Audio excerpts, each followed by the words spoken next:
Nah, sekarang kita melihat dari melihat arah pasar itu dari tiga struktur candle terakhir. Tiga struktur candle yang terakhir. Ya, nanti di materi yang kita sudah kirim sudah ada, tinggal baca saja sama dikombinasikan. Nah, tiga struktur candle yang terbentuk ini kita lihat dampaknya seperti apa atau pengaruhnya seperti apa. Ya, pengaruhnya seperti apa. Karena kita tradingnya jangka pendek, trading jangka pendek, ya jangka pendek. Kalau trading jangka pendek itu ya harus kita lihat, perhatikan yang terdekat dari running, ya, tiga candle terdekat dari running.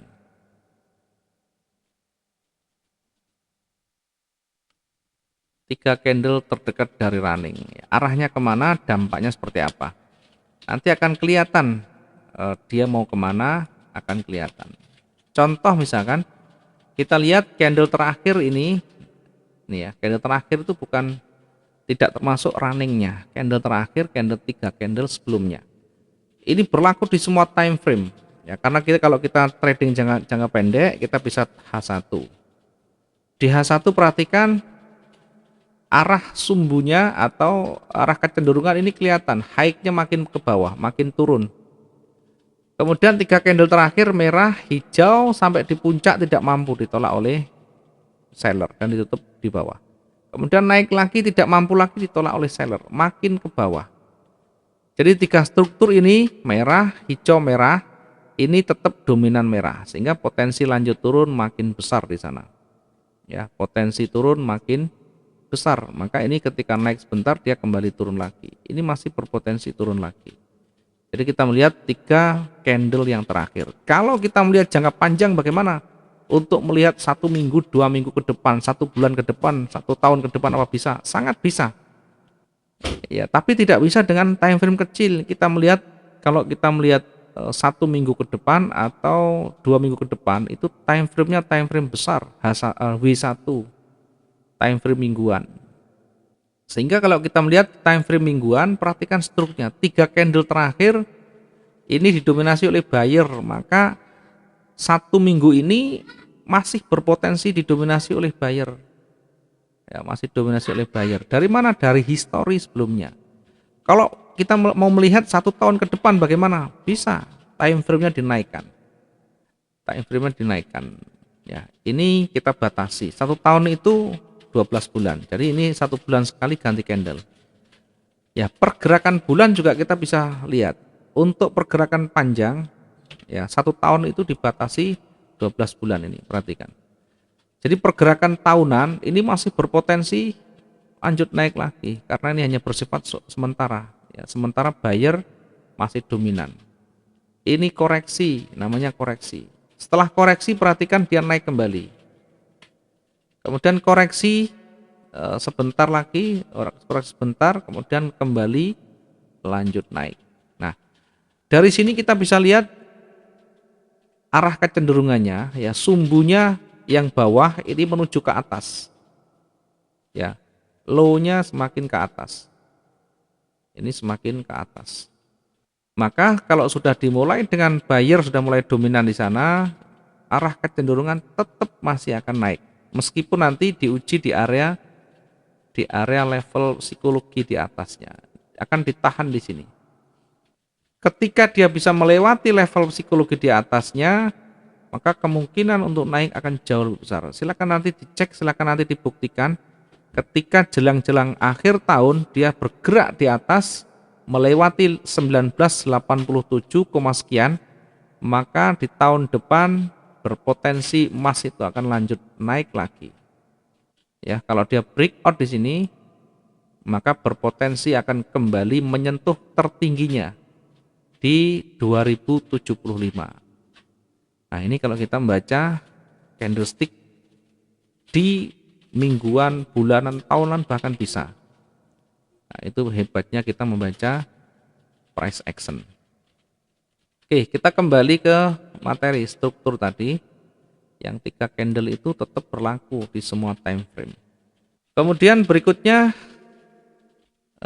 setelah kita membaca arah, maka berikutnya kita perhatikan level pentingnya. Namanya level penting ini untuk apa? Untuk menguji, ya, untuk menguji. Untuk menguji apakah buyer itu, ya, apakah buyer atau seller kuat lanjut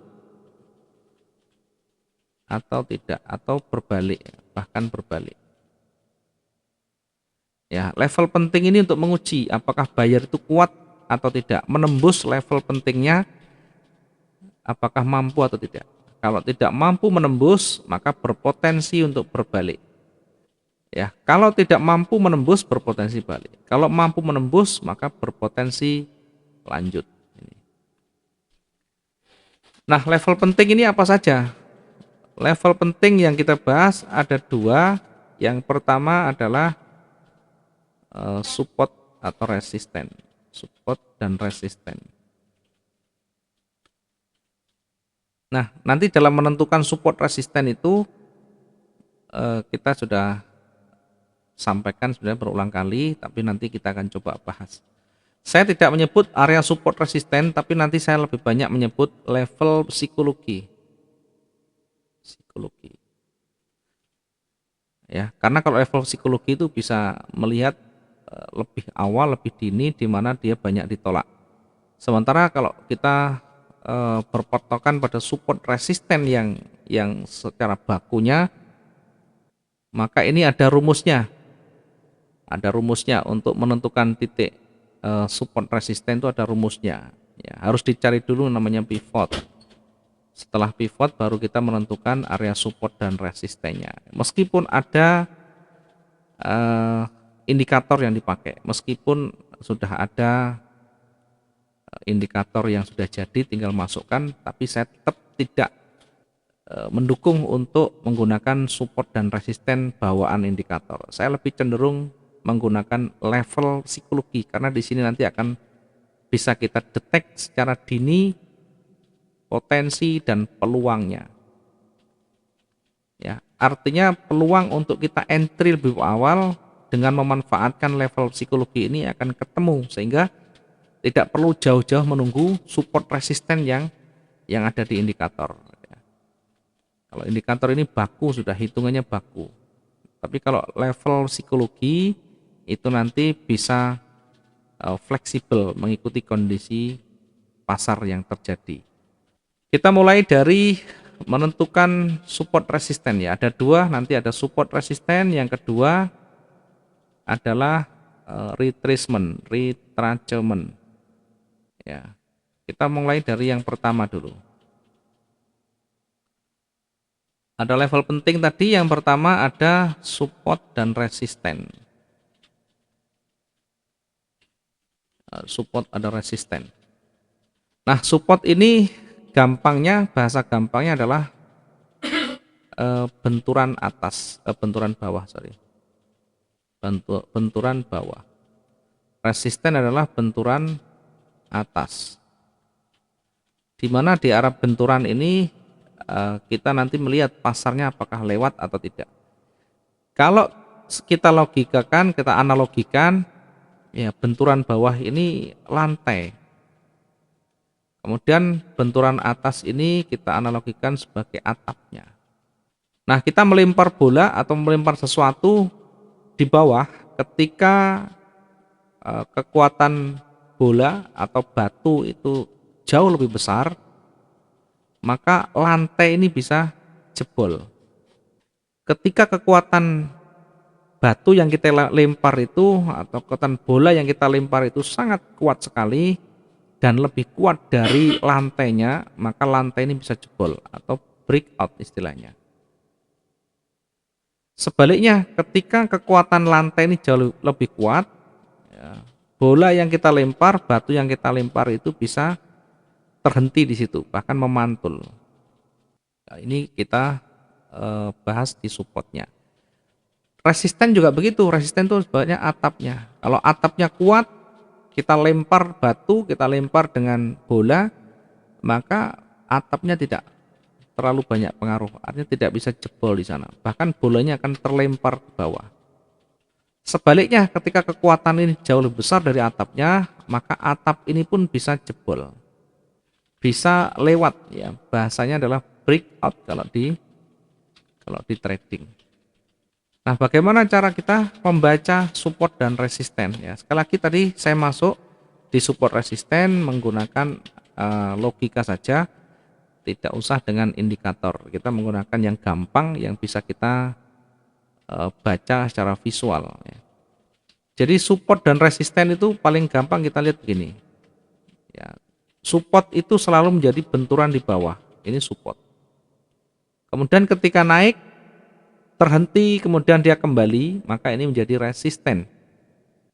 Supportnya di sini, resisten di sini, karena dia kembali, dia tidak mampu untuk naik, dia kembali turun, maka ini jadi resisten. Ya. Pertemuan atau lekukan sudut yang terbentuk dari naik kemudian ditolak oleh seller atau kembali ke bawah, ini menjadi resisten. Kemudian ketika dia turun, sampai di mana turunnya? Apakah dia breakout di support di sini atau tidak? Kalau dia tidak mampu menyentuh dan bahkan tidak bisa breakout, maka bisa berpotensi kembali memantul.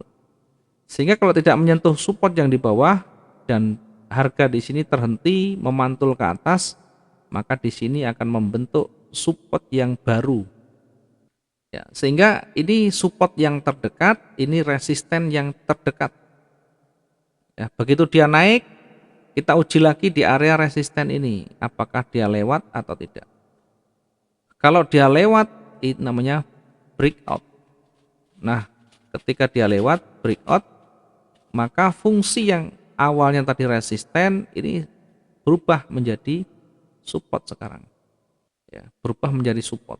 Ini support terdekat, ini support terdekat. Resistennya di mana? Resistennya ketika nanti dia naik kemudian terhenti di sana kembali turun, maka ini membentuk resisten yang baru.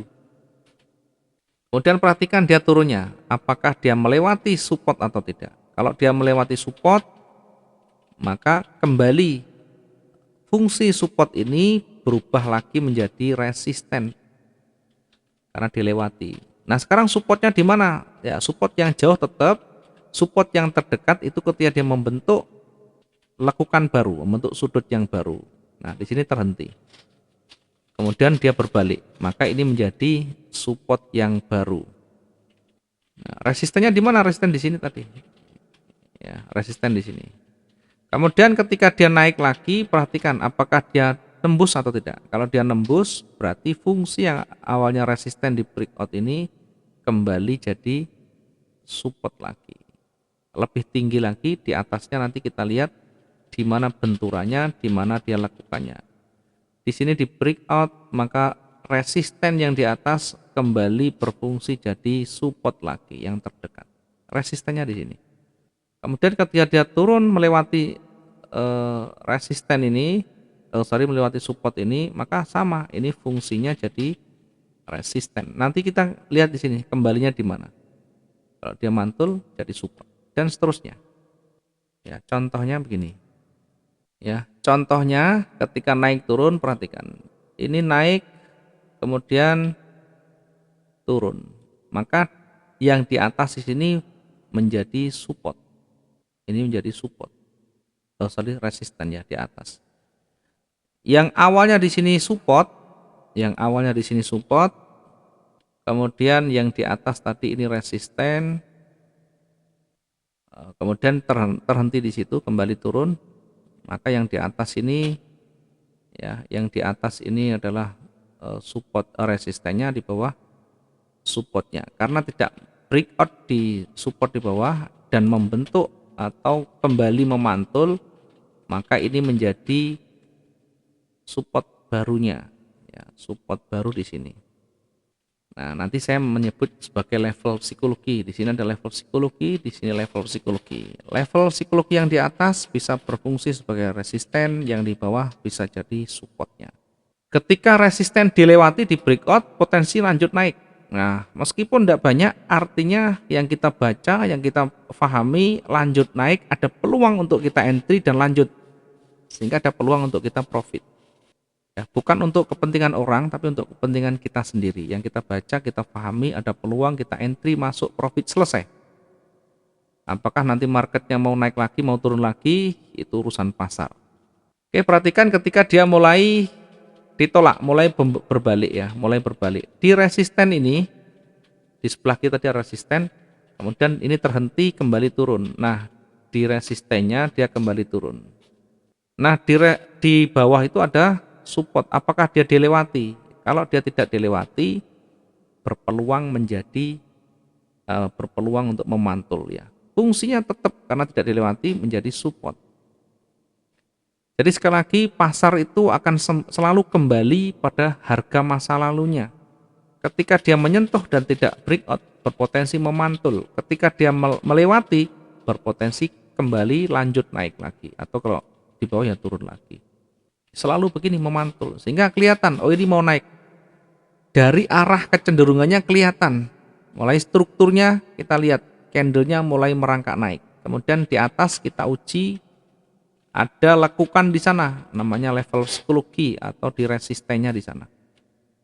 Apakah dia dilewati apa enggak? Dilewati bukan sumbunya, tapi volumenya. Kalau volumenya melewati, berarti dia breakout ya. Kekuatan buyer jauh lebih kuat daripada seller, sehingga di breakout ini ada peluang untuk lanjut naik lagi. Setidaknya ketika kita masuk buy misalkan di sini, masih ada peluang kita dapat profitnya ya. Ada sekian ratus ya, dapat, tetap ada peluang yang kita dapatkan. Perhatikan. Nah, nanti baru kita lihat lagi. Nah, ketika sudah naik, oh ternyata di sini. Nah, ini masih datar. Belum ada kecenderungan sehingga tidak bisa kita baca. Kita masuk dalam kondisi yang tidak ada peluangnya, itu namanya bunuh diri nantinya, atau kita menunggu floating yang panjang. Ya, kalau kita pengen yang lebih cepat exit, ya tentu ketika mulai ada arah kecenderungan yang lebih jelas. Ya, demikian juga di kondisi yang marketnya turun. Ya. Perhatikan ketika naik ini, naik kemudian terhenti di sini, ini mulai berbalik, mulai ditolak lagi, tapi berada di sekitaran ini, ya berada di sekitaran ini. Artinya apa? Artinya ini menjadi wilayah penting, menjadi level psikologi atau resisten. Sementara di bawah menjadi supportnya, ini masih sama. Nah, breakoutnya ketika sudah melewati dan tebal. Setidaknya ketika kita masuk ada peluang yang kita bisa dapatkan ya. Meskipun kecil ada peluang di sana.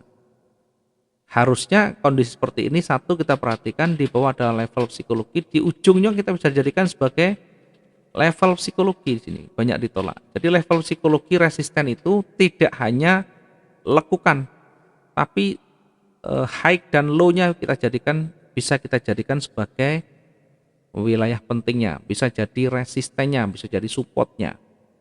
Ya, demikian yang bawah ini, banyak disentuh, kita pun bisa menentukan level psikologinya di sini. Kalau kita ukur, nah di sini banyak penolakan. Ini tidak mampu kembali. Ini tidak mampu kembali. Ini kelihatan sudah ditolak di sini, maka memantul lagi. Di ujung atas ini banyak penolakan, yang tidak hanya satu tapi banyak.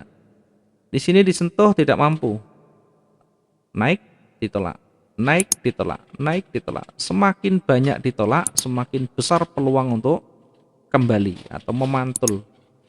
Ya, gitu ya. Jadi ini adalah support dan resisten.